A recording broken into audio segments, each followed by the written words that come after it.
Hello Tae cookers, welcome to my YouTube channel Tae cook stories fan fiction. तो आज हम आपके लिए लेके आए हैं विदाउट यू का पार्ट 7।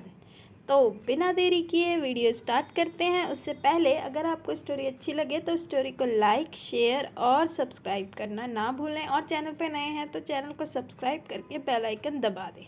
तो बिना देरी किए वीडियो स्टार्ट करते हैं। वी कुछ सोचकर मुस्कुराता है और दोबारा अंदर की तरफ जाता है। जंगकुक उसे देखकर मुस्कुराता हुआ कहता है, क्या हुआ, फ्रस्ट्रेशन निकाल आए अपना। वी स्माइल करता है और कहता है, हाँ अब तुम्हारी बारी है। ये कहकर वह बैग से एक इंजेक्शन निकालता है और उसमें कुछ मेडिसिन भरने लगता है। जंगकुक कन्फ्यूजन के साथ उसे देखकर कहता है, ये क्या है? दर्द की दवा, जिससे तुम्हारा ब्लड सर्कुलेशन इतना बढ़ जाएगा कि तुम्हें उसे कंट्रोल करने के लिए किसी की ज़रूरत पड़ेगी। वह यह कहकर ईवल स्माइल देता है। इंजेक्शन भरकर वह जंगकुक को इंजेक्ट कर देता है और खड़े होकर उसके करीब जाता है और उसके बेयर चेस्ट पर हाथ रखता है। थोड़ी ही देर में जंगकुक की बॉडी में अजीब सी सेंसेशन होने लगती है। उसे बहुत ज़्यादा गर्मी लगने लगती है। वी उसके चेस्ट पर हाथ फेरता हुआ उसके एयर के बिल्कुल पास जाता है और कहता है, वाइग्रा, और हल्के से उसके एयर पर बाइट करता है, जिससे जंगकुक और ज़्यादा उत्तेजित हो जाता है। उसे अपनी बॉडी में बहुत पेन फील होने लगता है। वह अपनी बॉडी को टच करना चाहता था, पर हाथ बंधे होने की वजह से वह अपनी बॉडी को टच भी नहीं कर पा रहा था। वह तड़पने लगता है। जंगकुक जोर से शाउट करता है, छोड़ो मुझे, I can't bear this pain, छोड़ो। वी उसे ऐसे देखकर मुस्कुराता है। जेके उसे गुस्से में कहता है, तुम्हें ये चीज़ बहुत महंगी पड़ेगी, मैं तुम्हें छोड़ूंगा नहीं, छोड़ो मुझे। जेके जोर जोर से चिल्ला रहा था और वी उसे देखकर जोर जोर से हंस रहा था।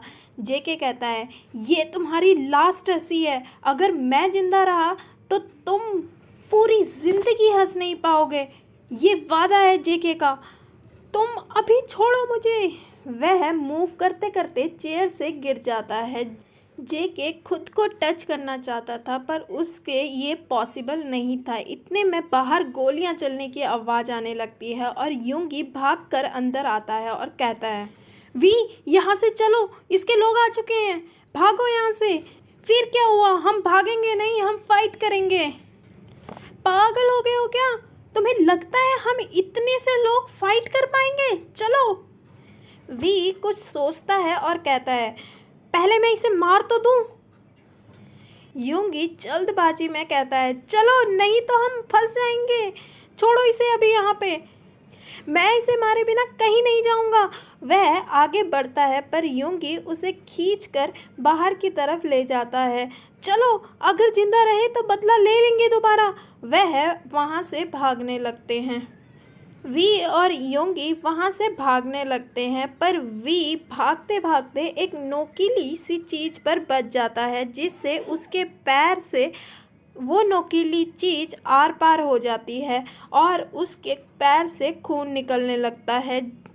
वी जोर से चिल्लाता है। योंगी उसके पास भागता हुआ आता है। इतने में पीछे से जेके के आदमी आ जाते हैं। वी उन्हें देखकर योंगी को कहता है, तुम जाओ, मैं तुम्हें छोड़कर कैसे जा सकता हूँ। वह वी को पकड़कर चलाने की कोशिश करने लगता है, पर वी के पैर पर इतनी चोट लग चुकी थी कि अब वह एक कदम भी नहीं चल पा रहा था।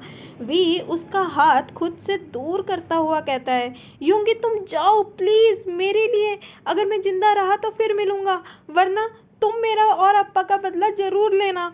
यूंगी कुछ सोचने लगता है। इतने में वी कहता है, जाओ, तुम्हें मेरी कसम, प्लीज़ यूंगी जाओ। यूंगी की आंखें भर जाती है। वह मरे मन से वहां से भाग जाता है, पर वी जेके के आदमियों के हाथ लग जाता है। वह उसे घसीटते हुए जेके के पास ले जाते हैं। आरएम ने जेके को भी फ्री करवा लिया था। वह जेके को ऐसे देखकर हैरान था। जेके की पूरी बॉडी पर खून, मारने के निशान और कट थे, पर अभी जेके खुद पर कंट्रोल नहीं कर पा रहा था। वह बड़ी ही मुश्किल से खुद को कंट्रोल करता हुआ अपने आदमियों के सामने खड़ा था। इतने में उनके आदमी वी को लेकर उसके सामने आ जाते हैं। जेके ईविल स्माइल देता हुआ अपने आदमियों की तरफ देखने लगता है। उनके आदमी कहते हैं, सर इसका क्या करना है? जेके कहता है, वो मुझे पता है, तुम बाहर जाओ।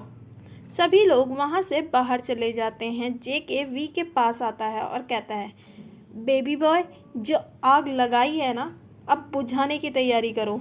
ये कहकर वह वी के उस पैर पे हाथ से पकड़कर जोर से अपनी तरफ को खींचता है जिसमें उसके चोट लगी थी, और वहाँ से और ज़्यादा खून बहने लगता है। वी चिल्ला उठता है। जेके के हाथ पर पूरा खून लग जाता है। वह वी के शर्ट पर उसे पोंछता हुआ उसकी शर्ट का एक सिरा पकड़कर उसे फाड़ देता है।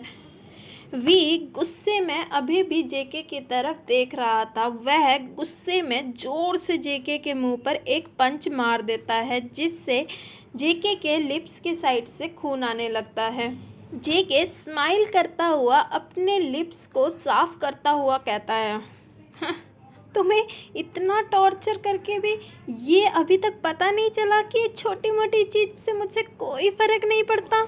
जेके और ज़ोर से उसके उसी चोट पर प्रेस करता है जिससे वी करहा उठता है, और फिर उसके बाद जेके वी के ऊपर आने की कोशिश करने लगता है, पर वी जोर से दूसरी रात से जेके को मारकर खुद से दूर करता है। दोनों के बीच फाइट स्टार्ट हो जाती है, एक की खुद को बचाने की तो दूसरों की अपनी आग बुझाने की।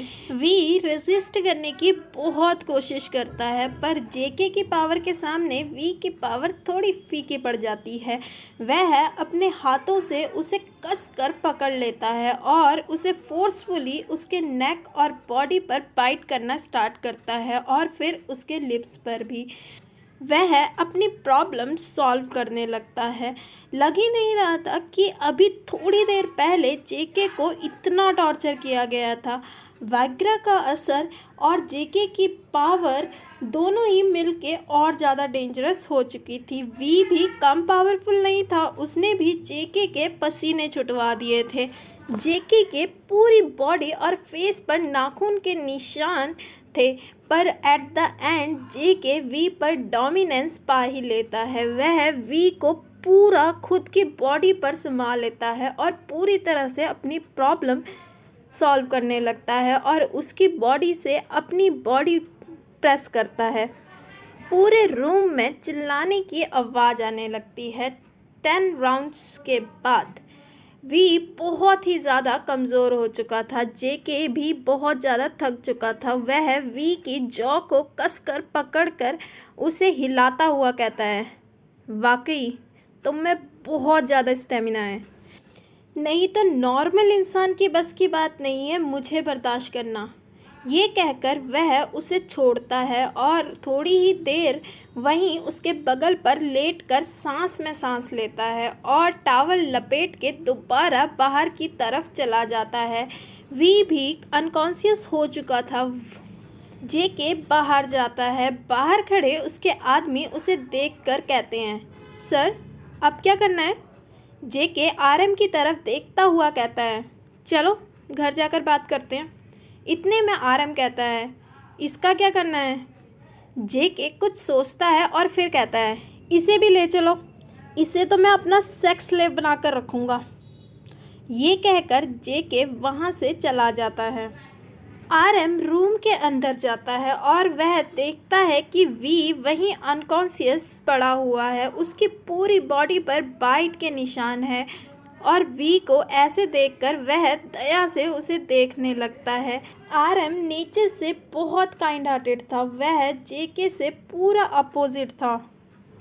आरएम को जेके सड़क के किनारे रोते हुआ मिला था। आरएम का भी आगे पीछे कोई नहीं था, इस वजह से उसने अपना सब कुछ जेके को ही मान लिया था। वैसे आरएम जेके से 7 साल बड़ा था।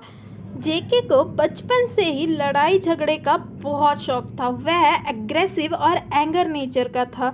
इस वजह से स्टार्टिंग से ही उसने पढ़ाई वढ़ाई छोड़कर क्रिमिनल गैंग ज्वाइन कर ली थी, जिससे धीरे धीरे वह आगे बढ़ गया था और आज वह सियोल का माफिया किंग बन चुका था। कई बार जेके मरते मरते बचा था। उसके शरीर में सारी हड्डियां एक ना एक बार पक्का टूटी थी। आरएम को ये सब बिल्कुल पसंद नहीं था। आरएम जेके को समझाने की बहुत कोशिश करता था, पर जेके किसी की सुनता ही नहीं था। आरएम को हमेशा डर लगा रहता था कि अगर जेके को भी कुछ हो गया तो उसका क्या होगा। इस वजह से वह ना चाहकर भी इस फील्ड में फंस चुका था। जब जेके रिच हुआ तब आरएम ने उसे एक बिजनेस खोलने की सलाह दी। उसे लगा था कि शायद जेके जब कंपनी खोल लेगा तो उसमें उसका ध्यान डाइवर्ट हो जाएगा और जेके माफिया की वर्ड से बाहर निकल जाएगा, पर ऐसा नहीं हुआ। कंपनी खोलने के बाद जेके और ज़्यादा इस लाइन में इन्वॉल्व हो गया और कंपनी और माफिया वर्ल्ड की सक्सेस से जेके कहीं ना कहीं ज़्यादा एरोगेंट और रूड बन चुका था।